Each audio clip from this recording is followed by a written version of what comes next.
All right, and we're recording. How's it going, Kirk? Going great. That's good. How's weather over in Wisconsin? Chilly. It was a cold, bitter morning today. I think it was single digits and wind chills down below zero. So And it's not just cold. because of the cold. No, Exactly. our hearts were nice Yes. and cold this morning. Yeah. How'd you get into powerlifting? I guess in a roundabout way, it's probably 7, 8 years ago at this point. Um, I recognized I was quite overweight. I'd been Okay. happily married for 11, 12 years at that point. And, like married couples do, you get comfortable, you start eating the same meals together. And then, I gained a bunch of weight and realized I needed to do something. I needed to change my ways. So kind of started exercising, basic stuff, cardio, um, learning about a little more in depth about nutrition and the things I needed to do, but quickly started dropping weight, dropped like 40 pounds just doing cardio. That's That's it. awesome. Yeah. So, I mean, right off the get, and I was 317 pounds at my Okay. highest. You probably wouldn't even, the pictures are unbelievable. So, dropped about 40 pounds just doing cardio, sat and watched all the guys and gals doing weight training, from the cardio room. And I just really wanted to get into it. I'd done some when I was in high school, obviously playing sports and things like that. So, but decided to kind of dip a toe one day and ventured over there, started kind of not really knowing exactly what I was doing, but yet just figured I'd go for it. And I'd say 2 years of just kind of floundering and weight training. Ran into a gentleman I met at one of our local gyms.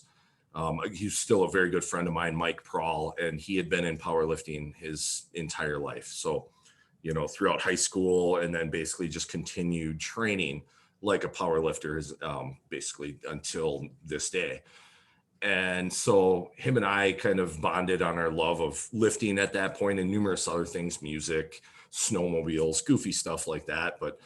He just kind of took me under his wing and started to show me things. And pretty soon I realized I was hooked. Squat bench deadlift was where it was at for me right off, once I figured it all out. So That's awesome. yeah. So And then what just like made you want to stick with that over like, just doing the same old cardio stuff all the time? I think it was the challenge. I was enjoying the idea of adding weight, or at first, and that's kind of what it was for me. It's like, oh, I squatted whatever 225 at the time. I want to squat 235. It was that motivation within me to constantly want to add weight to the bar. And you learn after a while that yes, that's great in powerlifting, but there's more to it. Then I started to really kind of dive in deeper. So Okay. And what do you say is the biggest thing you've like achieved through powerlifting, whether it's like just mental, physical, like emotional things that it's helped you along the way? I mean, weightlifting saved my life 12 years ago when I found it. And I know it changes everybody else's lives too in some way, shape, or form. What was yep. that moment like for you?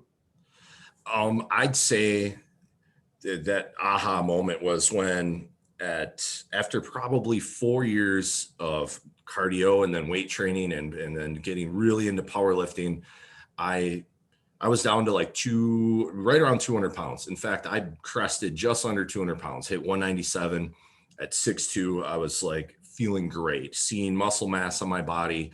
I was able to move. I could run. I could do all these things that I did when I was younger that I couldn't throughout my 30s, or late 20s, 30s, just sedentary lifestyle. And here I was, late 30s, in better shape than I had been since I was a teenager. So in essence, you could say it's probably long-term saved my life as well. I've watched all my labs for like yearly physicals, your normal labs from a doctor they're all in the green. Everything is where it should be. Doctors telling you, hey, keep it up, keep doing whatever it is you're doing, keep doing it.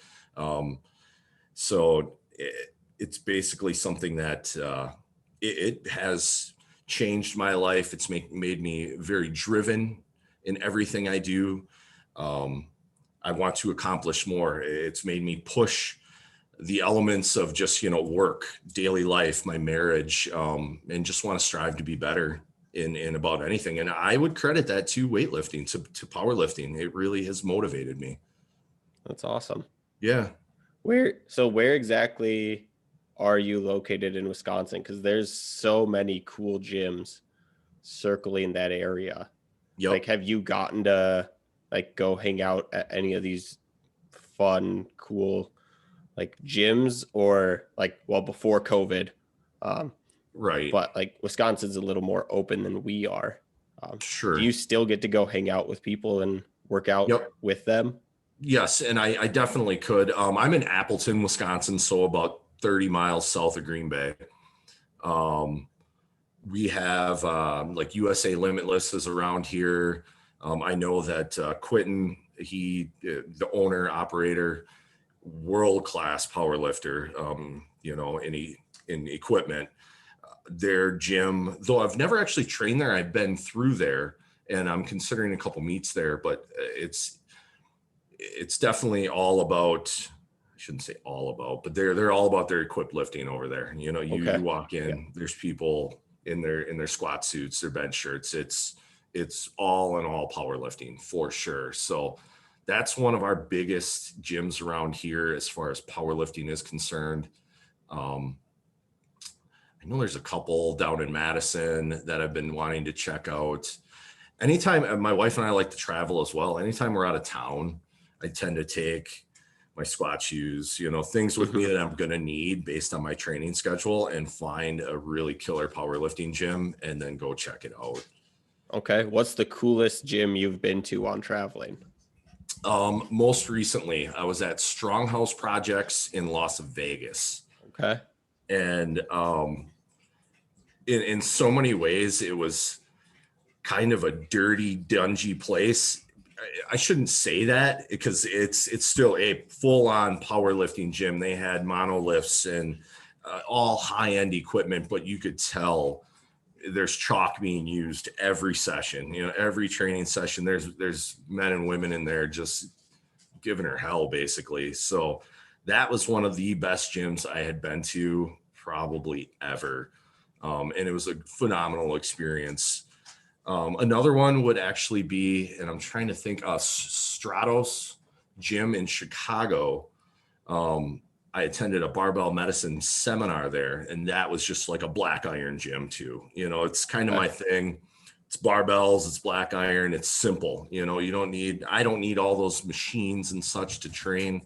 Just keep it simple, squat racks and plates, and I'm good. Awesome. I love it. What's your favorite kind of training bar? Because there's so many different out there. I know a lot of people have like their specific bars that they like training. Mine's a safety bar, because then I don't have to use a box, which is nice, because then I could just hold on to the rig. Yep.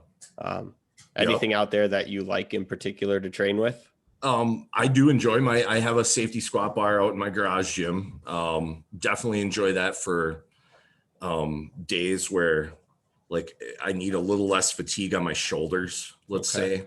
My training protocol right now, I wind up benching. I actually train 4 days a week, and I should say I bench 4 days out of that week in some fashion. So squat 3 days. So my shoulders get pretty beat up, trying to get in a tight position in a squat, and then just all the bench work, all the pressing work. So safety squat bar is really nice to have. It's a nice weapon in my arsenal out there. My favorite go-to bar, though, by far, is I have a Rogue stainless steel 20 kilo competition bar. So that's, it's 29 millimeter, extremely aggressive knurling. Everything it's full on competition. And for me, it's basically a matter of kind of practicing or training like I play. Practice like you play, they always say. So if I'm going to be deadlifting on a stiff bar in competition, that's what I'm going to do in training. So, but I also have a deadlift bar, a couple other like Texas power bars. been kind of looking into some of these, like the Duffalo bars, things like Okay. that, or some other version of that for, kind of taking a little extra stress off my shoulders for extra squat work. So, but Okay. yeah, Have you definitely my rogue comp bar. That's my go-to. Okay. Did you see so Jim Wendler was going to have a competition this past year or the year before, and it wasn't going to be like a regular powerlifting competition. Like they were going to use three different kind of bars that you don't normally see in competition. So Really? like it was going to be a buffalo bar for the back squat, and then I think it was a trap bar deadlift, and then something else for the press. And Probably like a football bar. I know Jim this Wendler's would big be on so those. much fun. That would actually be quite enjoyable. And to me, I'd probably be compulsive. Like I like to train. I'm very like picky about the way I train. I like to move the correct way for me. So I'd have to get a trap bar. I'd have Yeah. to get, that buffalo bar or Duffalo bar to be able to squat on just to practice, because it can change things for sure. It can change the way you move. Yeah. And Matt, do you know who Matt Vincent is? He owns Hate Brand Goods. He won the Highland Yes. Games a couple of times. Yes. So Yes. Yes. he did a gym tour with Jim within the last year, and it's his home gym. So it's just Yep. in his garage, and he Yep. has three different stations. Like he has a platform for his bench, he has a platform for his squat rack, he has a platform for his deadlift, and then he has a separate squat rack in the back in case he needs to do something else. Right. And I was like, it's like 20 by 20, and you have four stations, and it's all you need. It really is. He's very well set up. It's something I'm striving to do at this point. Let's put it that way. Equipment is hard to get right now. A little bit. Yeah. I drove an hour to get a barbell when shutdown happened. Well, sure. The gym I was coaching at, I took when shutdown first happened, and we just like gave out the equipment for people to do at home workouts. Which is awesome. Yeah, which was great. Like have it and then bring it back. Sign the inventory list and then bring it back. Yep. So I took a rower, kettlebells, a men's and women's bar, and then some plates, and like shoved it all in my tiny little apartment with my wife.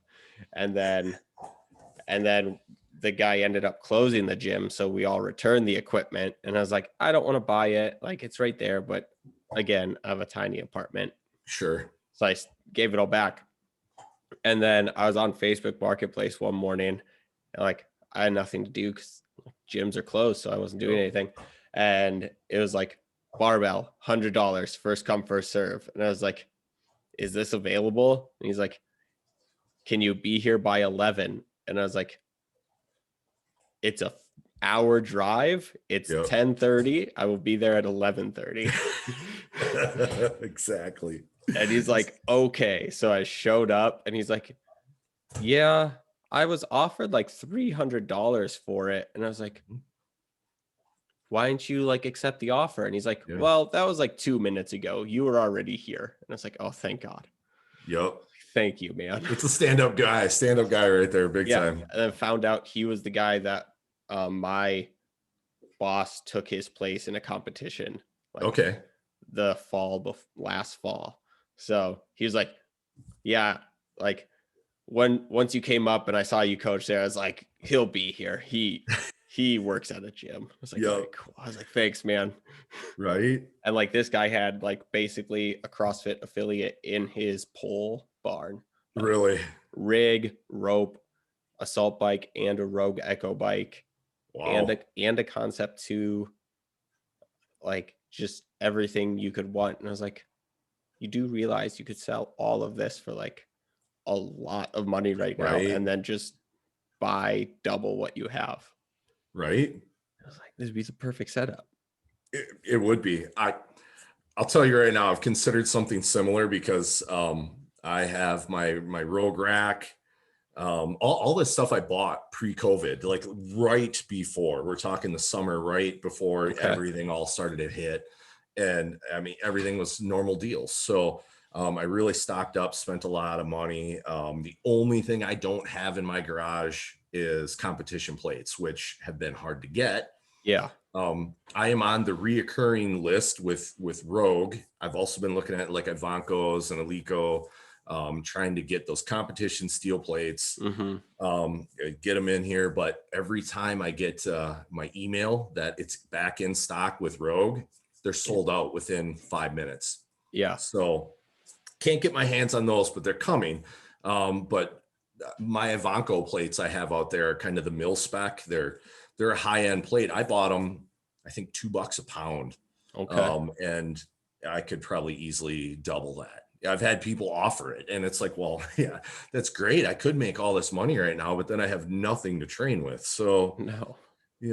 I'll just keep hanging on to it. And my best score this last year, I picked up an ER competition rack. Okay. So it's the full-on powerlifting, squat and bench. And got that out of Chicago. It was kind of a similar scenario. I managed to get a hold of the guy, and he's like, yep, I got a couple other people interested, but if you can get down here this weekend, and had to do some measuring, make sure it fit in our SUV. And I'm like, yep, I'll be there, cash in hand. So that was a nice little find right there. So that's awesome. Yeah. Yeah. People up here are selling like 20-pound, like a pair of 20-pound dumbbells for like $120. That's crazy. I was like, I could just go to Target, right? Get one of their fake rubber ones. Yep. For like $25. Right. It doesn't need to be perfect. Right. Like I was curling a 25-pound bag of rice the other day. Hey, it's like, it works. It's 25 pounds. Yep. Same thing. It is the same thing. My dog doesn't like being held yet, so I can't pick him up to do anything with him. But I was just squatting my dog this weekend for fun. I saw that. That's why I brought it up. Yeah. We have a 70 something. We haven't officially gotten him weighed in a couple months. But he's 11 months old. He's a purebred German Shepherd. Okay. And our kitchen table is about 2.5, almost 3 feet high, and he can put his chin on it without tilting his head. So it's going to be big. Yeah, I'm excited. Yeah. So like he's 70 to 75 right now and still has 5 to 6 months of growing. Wow. So it'll be a fun time. Yeah, I would say. Yeah. So what's your nutrition like with powerlifting? You said you love talking about all things health and nutrition wise. Yep. Is there a specific plan you follow, or does your coach program your nutrition for you too? Or is that something you just do yourself? Actually, my wife, Marissa, she does a lot of my nutritional planning. Well, that's awesome. Yes. And she has, without going too technical, like 3 bachelor's degrees, master's degree. They're all in science, biology. Okay. She understands what it is I need for all my breakdowns, all my proteins, carbs, fats, things like that. It all depends on what my goal is. For the last few months, it's been nutritional, caloric surplus. Okay. So with the holidays as well, I kind of like to enjoy some of the eating and some of the good stuff that's available. And, just basically been packing on some mass slowly, 1.5 pounds, 2 pounds a week. And it's been working. So basically nothing special, solid amount of protein, keep my carbs in check, kind of keep that peri-workout window, or, pretty high carb before and after, healthy amount of fats, and really don't need to get too crazy anymore. Like when I was trying to lose all that weight, you're really monitoring every little detail. And now it's to the point where you just kind of can go on autopilot, what you need. Kind of weigh myself in the morning. That's another thing I do. I weigh myself daily. I also occasionally I'll get in the habit where I'll weigh myself at night. So right before bed, I know about where I should be as far as my weight is concerned. And if it's low, head downstairs and grab something healthy, grab, a snack of some sort. So, okay. But it's, I don't want to say it's unregimented, but it is definitely, something that I keep an eye on, but I also don't keep too close of an eye on it right now. So I let my wife, my nutritional coach, kind of handle a lot of that for me. So That's awesome. yeah. That's awesome. Does your wife get into your dabble? Like, does she dabble into powerlifting with you, or? Yep. Oh, that's Yep. awesome. Yep, she That's does. cool. She trains with me 3 days a week. I guess I would be her unofficial coach. Okay. She squat, bench, deadlift, and I'll tell you, she'd be great at it if she ever wanted to compete. You know, she's like the perfect height. She moves really well. I almost consider myself kind of a movement coach. You know, I Okay. understand programming. I can break all of that down, but we all move so differently. We're all unique, but you know, I can kind of look at somebody on a platform and be like, I could correct that a little bit. You know, Mm-hmm. it's not that rigid. Nothing about squatting, benching, or deadlifting should ever be that rigid. There's certain things we should all be Yeah. kind of doing within a certain confine, but all in all, we all move differently, and she's really good at it. I will That's say awesome. that she's really good at it. Do you coach anybody? Like Not currently. okay. I do not. No. So I have throughout the past, and a lot of it has been more programming for Gotcha. people. It's kind of something that I really thoroughly understand and I kind of nerd out on a lot of that type of stuff. Okay. So programmed for close friends, brother, my wife, Danielle. You know, she was one of the few people I was actually training for a while in powerlifting. She was really considering getting back into it, and Okay. was watching her make huge strides, you know, and then she kind of went more triathlons and things like that. But yeah, coaching would be kind of a desire of mine going forward, you know, as I maybe grow my gym or something like that, but not really sure how to go about doing it. So Okay. Gotcha. Yeah, I think like the way I've always found to get like coaching people is just start asking gyms around if you could like job shadow, or maybe like just hang out for a couple classes or a couple like hours and watch their athletes come in. That's what I did back in lacrosse. Like I got my NASM cert in 2013, okay. and like no one in Viroqua would like hire me except for like as a secretary. And I was like, okay, well, that's fine. I'm still in the gym. I'll just Yep. watch everybody else do it. Yep. And then moved to lacrosse, bigger area, still nothing, still nothing, still nothing. Everyone's just like, you need experience. I was like, you also have to let me have some. Yes. It was like, I can't get any if you're not going to like give me any. Plus, Exactly. like I coached high schoolers as a high schooler. Like I have a little bit. Sure.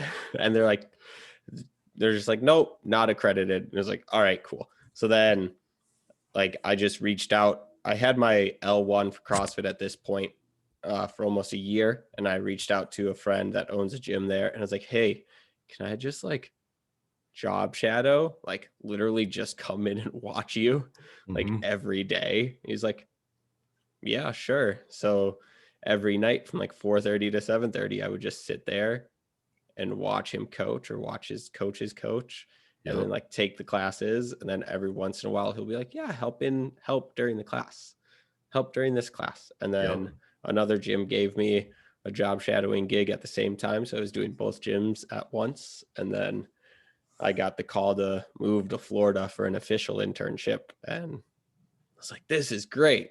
Yep. It's like, now I'm actually getting paid to do this. This is right. Fun. So it's awesome. I mean, it's great to hear how, you know, basically you just sat and you knew what you wanted out of it, you know, and you were just determined, like, and that's what it takes sometimes within certain industries, and this being one of them for sure. Like there's so many people I would still love to just like go sit and watch. Just be like, I'm not gonna say anything. I'm just gonna sit here and watch you guys do it, and probably take some notes. Oh yeah, like, for this sure. Is cool. Yeah. Like, I've only been to one powerlifting meet. It was a friend of mine. She was competing. And so like she went to the gym I coached at. And so I helped her with like, I didn't do the programming. I just helped watch her do the programming to like make sure she was actually doing it.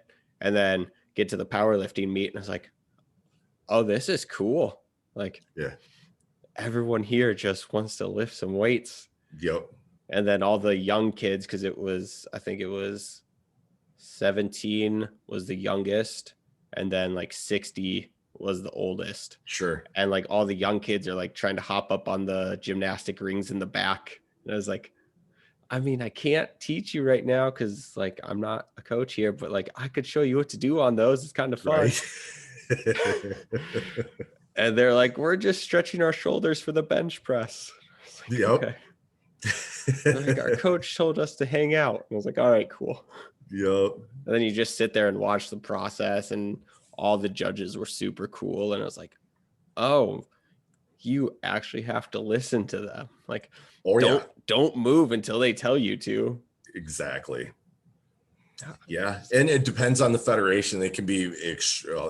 I compete in USAPL. So it's that's who it was. So Yep. And they are strict because it's an IPF affiliate, I should say, so it's basically, it can lead you to worlds if you are good enough, and are at a high enough level. So the judging is extremely strict, but it builds character too, it really does. Because like there's a couple times when someone will like get the bar on their chest for the bench, and like I thought I heard the judge say lift. Yep. And so they lifted because they thought they heard it. And then one judge was like, nope, he didn't say it yet. And I was like, press command. Yeah. Like, oh, all right. Mm-hmm. Yeah. Okay, cool. Got to listen to all of it. It's like everything.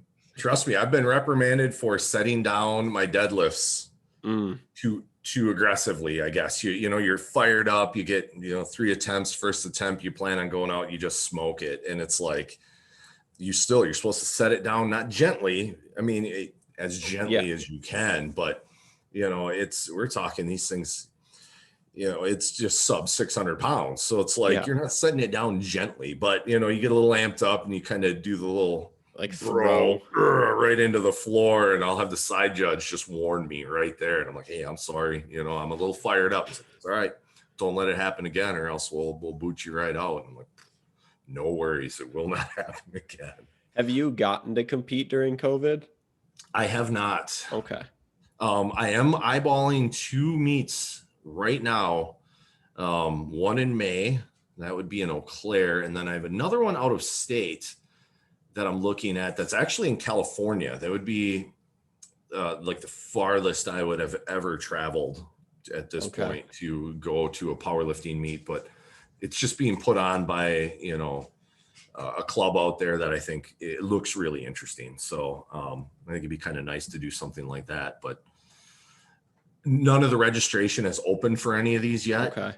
So I can't really give anything official as far as an upcoming meet, but my coach and myself are I'm planning at least 2 this year. So that'd be fun. Yes. I'm missing the platform. I'm missing the camaraderie, the competition. It's amazing. It really is. As a lifter there, you're competing against so many other people, but in reality, you're just competing against yourself. It really is just you and the weight. So yeah, like my friend and I we met some people that like I'm still friends with today, and that was 2.5 years ago, 3 years ago now, 3 years ago now. And I was just like, like who would have thought? Just go to a random powerlifting meet in not Lakeville. It's on 35 towards Mankato. Oh, okay. Anyways, it's in Minnesota, random small town, and Farmington, Minnesota. Gotcha. And I was like, just random place, stayed at a friend's house, and then we just went, and then I was like, so many people.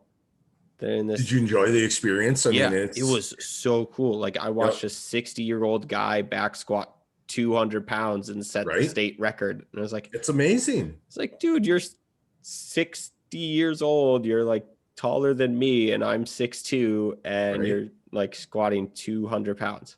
Right. Like, this is impressive. Insane. Good job, man. Like got the singlet, the weight belt, everything, just walking around. And I was like, all right, this is awesome. it's usually a really good time. It's a lot of energy, and it's usually it's something that if people ever get a chance to go to something like that, especially if maybe they're not power lifters, but they're into something, just lifting in general and training, it can be a pretty exciting event for the most part, especially when you're getting to see some people move some really serious weight, and Yeah. it's pretty impressive. And then you So, could see the people that were like actually there to like compete, and yep, they're like trying to figure out what numbers to put on the yep, scorecard, and they're like, oh, he lifted that, I need to change mine real quick. yep. It's like, I'm gonna change it to this. And then Strategy. like the last deadlift of the day was 7 something, Mm-hmm. and I was like, Yeah. you just pulled like 50, you just jumped 50 pounds for that. Like, Right. what in the world, man? Isn't that amazing? It's like, that was, and like he crushed, like he won with that lift. And I was like, where'd that come from? Right.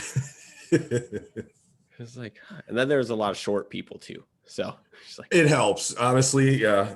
I'm the same. I'm 6'2", so I'm not your, I guess typical power lifter as far as height is concerned, but it does serve me well in obviously like deadlift department. I have long torso, longer arms. So that's kind of the lift that I can crush all day long. I can, get by, have a really respectable squat, a halfway decent bench, and then I bring it all home with a just killer deadlift. So awesome. that's kind of my game right there. If you don't have to be too specific if you don't want to give away like any numbers to your competition, but what are some of your best lifts? Currently or in the Or like, past? well, if you don't want to throw any current ones out so you don't tip off any competitors, that's fine.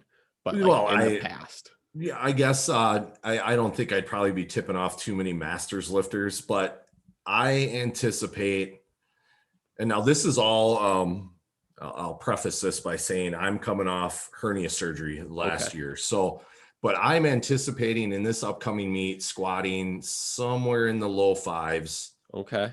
benching somewhere in the high threes, Okay. and deadlifting probably in the mid sixes.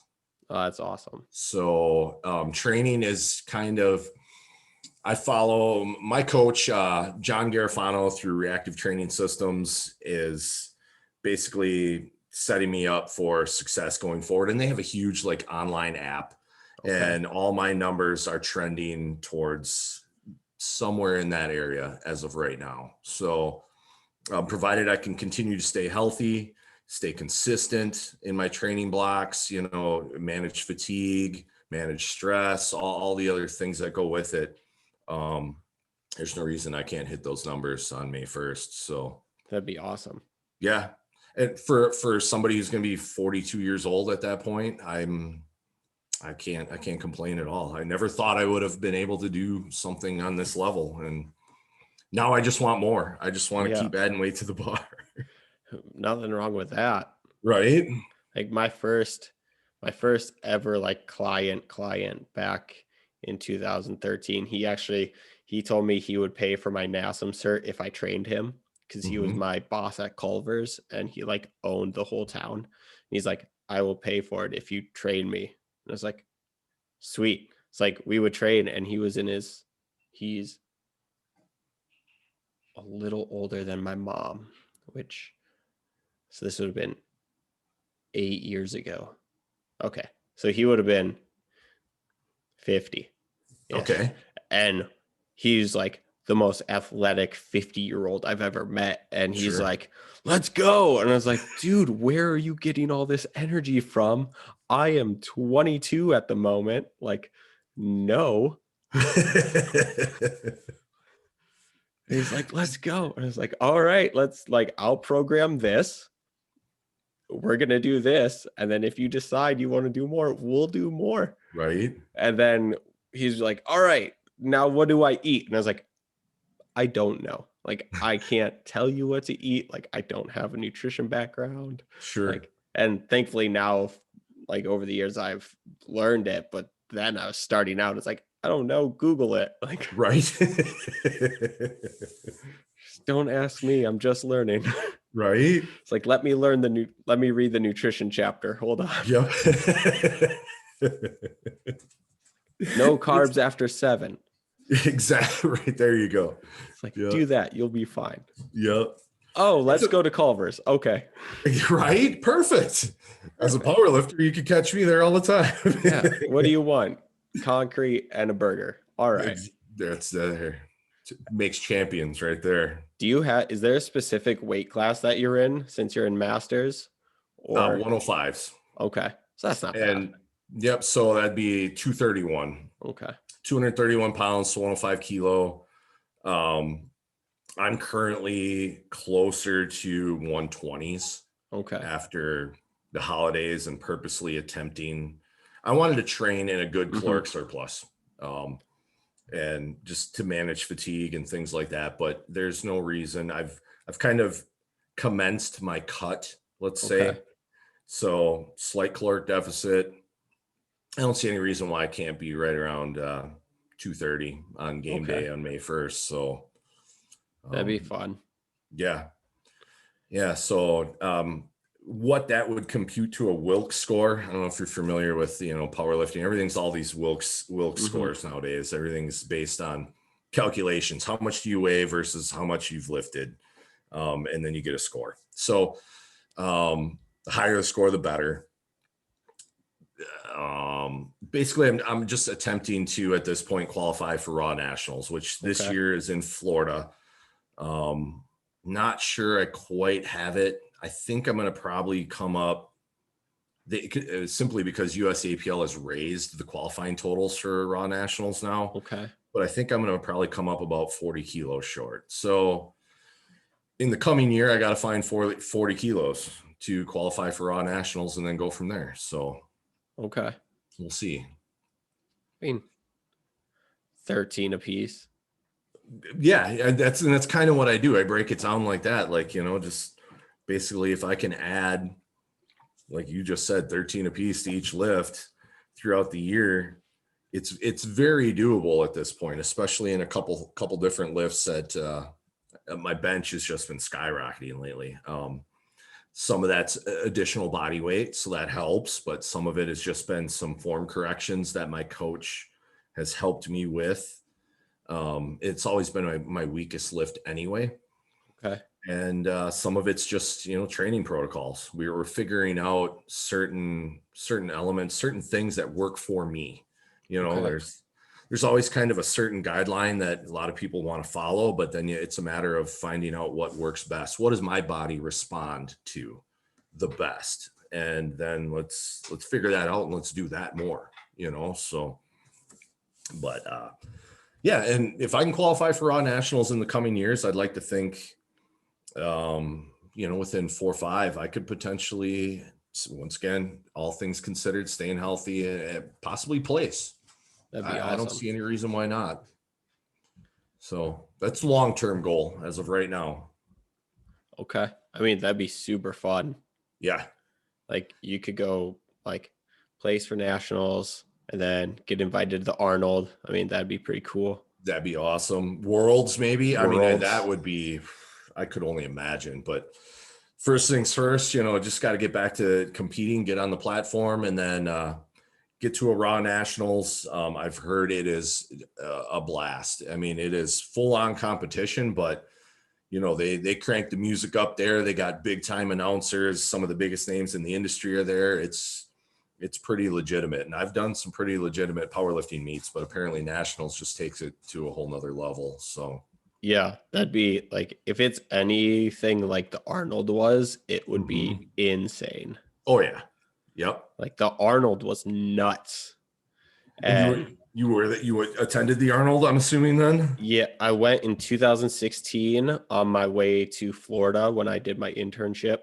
I had a 4-hour time window to stop at the Arnold. So parked. That must have been great. I got to meet Matt Vincent, so that was cool. Yep. Chrissy May, the original starter of Donuts and Deadlifts, got to meet her. Awesome. I had a budget of $50, so I bought one of her t-shirts, and then I bought a half Thor shirt from the Rogue booth. Nice. And then we just ran around like chickens with our heads cut off. Because Yep. by the time we parked and got to the building, we had like 3 hours left. So you wanted to see as much as you could. Yeah. So like Yep. it was me and 3 of my friends who were all siblings that just wanted to go to Florida on vacation. So they used it as an excuse. So That's like awesome. we just ran around like chickens with our heads cut off. Yep. Got back on the road, and then an hour later, one of them was like, Steve Cook just showed up. And I was like, we're not turning around. It's like, I don't care. Right. Like if you leave on Sunday, the show will still be going on. You can still go. Right. Like, you'll be fine. And then my friend that competed at the powerlifting event, her and I went to the Arnold in 2018, and we spent Thursday, Friday, Saturday there. And then Sunday, we weren't supposed to be there, but we're like, might as well, and went. Yep. We're like, Nice. we could either go home early and drive 12 hours and get home at a decent time, or we could go to the Arnold, leave at noon, and get home at midnight. Right. So we chose that option. Nice. But yeah, we met this, like we just had like basic tickets to get into the thing. Yep. And so you could see some of the strongman events and strong women events, and then like some of the powerlifting, but like Sure. you couldn't see like the big stuff. And then it was Saturday, and we were trying to find like a way to purchase tickets into like the finals of the bodybuilding, bikini, and the strongman, because they were all together. Yep. And like this one dude was like, I don't know, but you should probably go ask the information lady over at the booth. She's been here forever. So we go over, and there's this lady in her wheelchair. Her name is Sue, and like white hair, probably in her 70s. We're just, her and I are chit-chatting while my friend's off doing something. And she's like, what do you need? And I was like, well, my friend and I are trying to purchase tickets for the finals. Where do we do this? Like, that's all we want to do. All we want to do is buy it. And she's like, you and who? I was like, my friend, like right there. And she's like, oh, come here. I was like, hey, come here. So we walk over, and she's like, so my husband's home on the couch because he just had knee surgery, and I'm in a wheelchair. I've known Arnold since the day this started. Do you want our VIP tickets? What? And I was like, what? And she's like, yeah. And she handed me an envelope with 2 tickets to the finals of bodybuilding, bikini, and strongman, and the VIP party afterwards. Wow. Because her and her husband are in their 70s. They can't like go to a VIP party. And she's like, yeah, it starts tonight. Go dress up and go back. So like we showed up, and there's all these people that are in line, and our seats were 3 rows back from the camera crews. So we were 7 rows from the stage. Score. And I turned around, and Mark Bell is sitting 2 feet away from me. Nice. Across the aisle. And Stinky. like my friend got up to like use the bathroom. I turn, and I see Mark, and I was like, hi, Mark. He's like, hey, man. All right, cool. It was like, mind's blown. Saw half Thor win, like do the 400-pound axle clean and jerk. Yep. And I was like, what just happened? Isn't that crazy? Wow. Yeah. Oh, lucky guy. Yeah. I was like, what in the world is going on right now? And then like we didn't know where all we had was like a name of the place we were going to and our tickets. So like it was like a mile away. So we just walked, like everyone's getting shuttled over. So we walk over, get in. It's like free catering, free whatever. Wow. And they're like, all the stars are going to show up. And we were there for like an hour, and none of like the bodybuilders, none of the strongmen were there yet. And we're like, it's 1 a.m. We're out. We gotta go. Just go. Yep. Yeah. And I was like, and then we like found, it took like a month, but out of that month, I got Sue's email address and Sue's home address. So I got to send her a thank you note. Nothing like getting hooked up, huh? No, Wow. like just a random encounter, little old Jeez. lady that I'm trying to buy tickets from. Well, thanks, Oh, Sue. Wow, thanks, sounds like the Sue. sweetest person in the world. Like, are you sure? Like, you don't have like family that are here to give these to?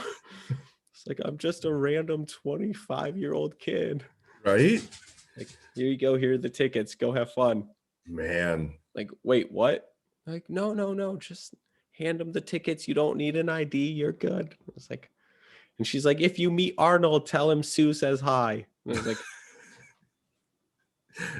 I couldn't even imagine.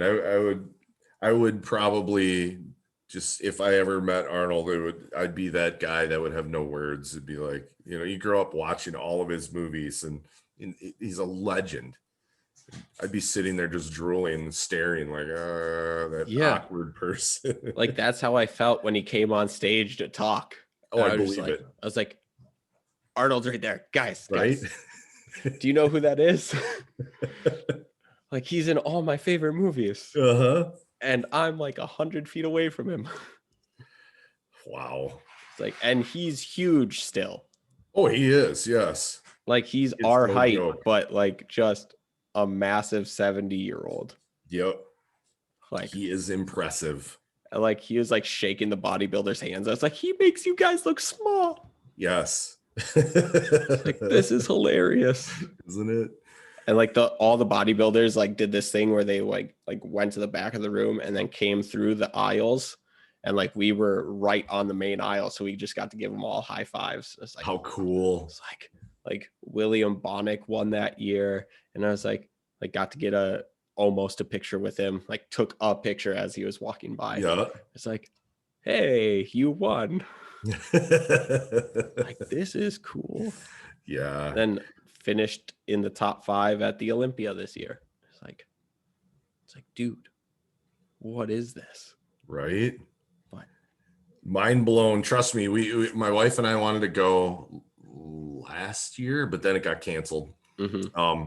We have every intention of getting to an Arnold at some point just to have the experience. Yeah. My wife and I are planning on going to the FitCon in Dallas this year. Yeah. It's in April and it's hosted by Rob and Dana Lynn Bailey. Mm-hmm. And I mean, why not? It's in Texas. Everything's open in Texas. Yep. Like, Yep. Matt Vincent's going to be there. His girlfriend, like, get to hang out with them. Like, they're going to have MMA, boxing, wrestling.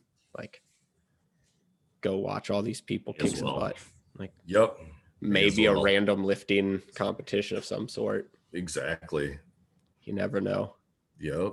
Well, it's the same thing when they brought the CrossFit Games to Madison. Yeah. We were looking into getting tickets for that, and though extremely expensive. Wow. We were still going to get tickets. And then so I think it happened the 1 year, and we had scheduling conflicts, so we couldn't. Okay. We're like, well, next year we got to go. I at least want to go witness these events in person because it's impressive. It really is amazing to watch these athletes just do what they do, dominate, and it's still something I want to do. I don't know if they have any intentions of bringing that back to Wisconsin, like post-COVID, or. As far as I know, right now, it's going to be there in August of this year. Okay. So it's on schedule basically as of now. Yeah. July 27th through August 1st or 2nd. Okay. So. Well, hopefully the event goes on with, spectators, let's say. Yeah. I mean, I know we're headed in the right direction in Wisconsin here as far as COVID numbers are concerned, but we'll see. Yeah. I mean, it would be nice to go back. Like, yes, it was insane. And then there's all these like super fit, shredded people eating Wisconsin cheese curds and ice cream. And I was like, this is hilarious. Like, went from super bougie California where everything's probably healthy food to Wisconsin where there's a bicycle beer cart. Right. Give me a brat and a beer. Curds. And everyone's like, what are these? Right. So like Yep. 2017 was crazy. Yeah. Like met so many cool people. 2018, my wife and I went. Like still crazy. Like Sure. even like everybody in Madison knew what it was now after it had been Mhm. there a year. Yep. So there's like even more people. Yep. So I mean, we'll see what happens this year. It'd be fun. Right. Like they had like people, they had booths where people could lift. And I was like, huh, What was that? this is fun. I mean, if you think about it, okay, so as a power lifter, we're a small, I don't want to say small, but compared to CrossFit, CrossFit's huge. And CrossFit has not only as far as athletics is concerned, it has advanced athletics. It has advanced the equipment and the gear Mm-hmm.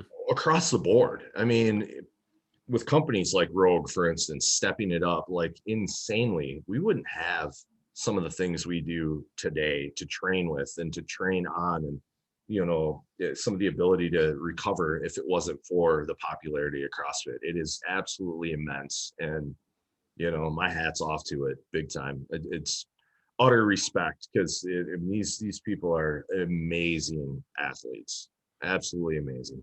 Yeah, and like it's gotten the like just barbells in more people's hands Mm-hmm. than like anything else. And like people like join CrossFit and then realize they'd rather just lift weights and then either go powerlifting or Sure. Olympic weightlifting. Yep. And then it's like, oh, we're making that community bigger and that community Yep. bigger. And now we're Exactly. all friends. Like it's not Yep. like one sanction hates the other one. They're all just like, Exactly. we're all working out. Might as well all like each other. Exactly. And Yep. like um so Michael Chandler, he's the guy that won his opening fight in the UFC on Saturday. So Okay. he debuted Saturday night and won. Um and then he jumped on the top of the fence and did a backflip off of it. And one of the announcers was like, that must be all the CrossFit he does. And I was like, it's like, yep, that's what we do. That's what you guys do, apparently, huh? We climb Backflip. on fences and do backflips off of them. Sounds like something out of the old WWE, WWF era, It's right there. exactly what it looked like. And he's like 5'6", 5'8". So like Really. tiny, 5'8", Mhm. 155, like climbed up, jumped off. I was like, cool. I'm gonna look for that in the games this year. By the way, I better Yeah. see some backflips off the cage. Like, I mean, they want to be super into gymnastics. They could just make everybody do a floor routine. Right. It's like, and we're cutting the athletes down to 10 after this event. Show us what you Right. got. Best floor routine wins. Right. That'd be so good. Yep, got all the super jack tall guys trying to figure it out, while all the short little ones are like, I got this. Yep. Oh yeah. That'd be absolutely insane. It would be. Because like Yep. they did 2 years ago, they did 30 muscle ups for time, which Yeah. sounds awful. Yeah, it doesn't sound pleasant. I know that. And then everyone's just like, oh, I'm gonna do it 29-1. It's like, Right. okay. Go do something It's else. right. It's amazing. I can tell you that much. Yeah, now we just got to get powerlifting as popular as it. Yeah, it's growing in popularity. Especially you're seeing actually a resurgence in like the equip lifting. Um, Okay. so your squat suits, bench shirts. It's really kind of grown an awful lot. But once again, anything that makes people more aware of training or working out, I mean, of any fashion, I think it's all really good. Um, I was never one to go to train at my commercial gym and shun somebody because you're not a power lifter. It's like, Yeah. no, I if anything, the gym I previously trained at, I wound up having 3-4 hour training sessions because I would have so many people asking me questions. Well, what am I doing wrong here? You know, what can I do differently? And I think that just comes with over time, not only being open and loving to discuss training in general and everything that kind of encompasses it, but also when people get to see that, hey, this 40-year-old man not only knows what he's doing, but he's pretty strong too. So it tends to, you know, create a good open dialogue with many individuals. So it's Hmm. healthy. It's really a healthy thing. That's awesome. Yeah. So I have two questions left for you. Okay. Okay.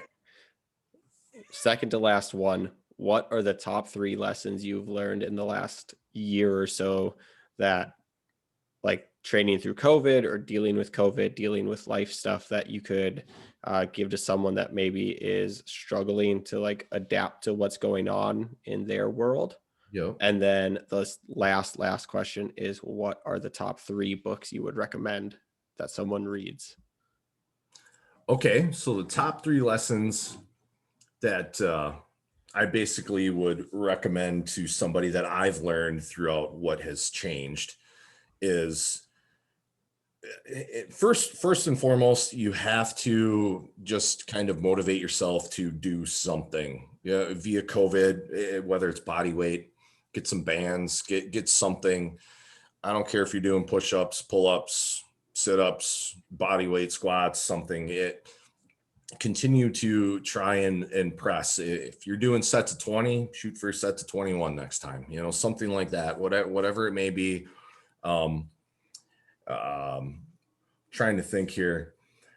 Basically, find a way to stay motivated.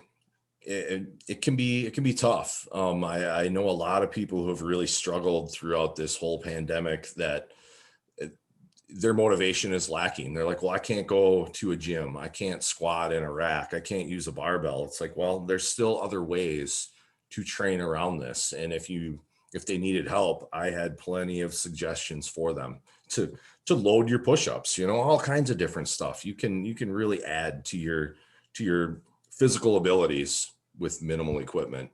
Um, and number three, just find a good way to deal with kind of the mental stress and some of the anxiety that has come from some of this, because I've had two COVID scares, you know, to where I was in quarantine and at home. And believe me, after a few days of just sitting around, it wears on you. You know, you need to find a way to just kind of stay absolutely, you know, motivated, at peace with yourself, and kind of staying on top of what you need to do.